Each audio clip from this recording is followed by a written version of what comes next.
Hello, I'm Rush Holt, and I have the honor of representing the people of New Jersey's 12th Congressional District.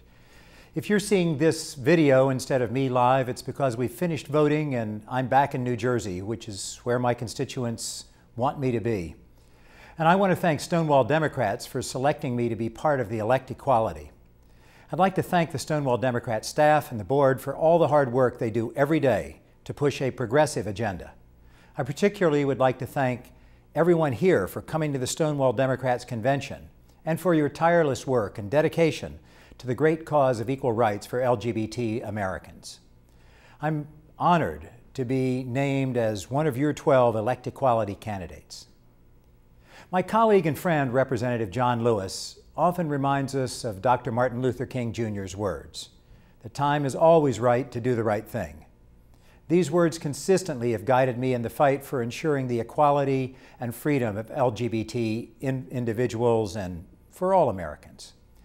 As a nation, we've made great progress in the fight. And in this Congress, we're working hard to ensure that the rights of the LGBT community are protected.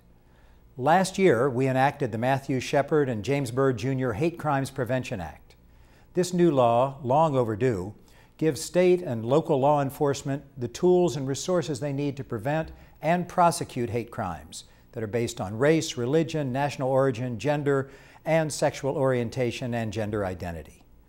In May, the House passed legislation to repeal Don't Ask, Don't Tell, moving us a giant step closer to ending this misguided policy that has not only perpetuated injustice, but has weakened the effectiveness of our armed forces. This has been important to me. The opponents have acted as if having gays in the military have somehow weakened us, as if they haven't been there for centuries.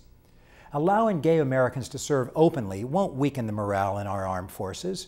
Rather, overturning the misguided Don't Ask, Don't Tell policy will strengthen our military and prevent the hemorrhage of critical talent from an already overstretched American military engaged now in 2 wars.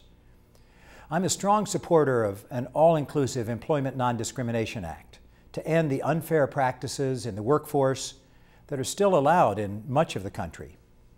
In 30 states, it remains legal for an employee to be fired because of his or her sexual orientation. These discriminatory practices have no place in our society and should be illegal coast to coast. I'm proud to be one of the 198 co-sponsors of this legislation, and I'm committed to seeing it pass in a comprehensive form. So we have a good record, but not a complete record. I share the frustration of those in the LGBT community with the speed of change. But if frustration leads to demoralization and staying at home on Election Day, then the result will be a Republican majority. And I can assure you that a Republican majority would be a disaster for those of us who care about the cause of equal rights for LGBT Americans. On every issue in which Democrats in Congress are standing with the LGBT community, the Republican Party has stood against us. When we passed the hate crimes bill, only a quarter of House Republicans stood with us.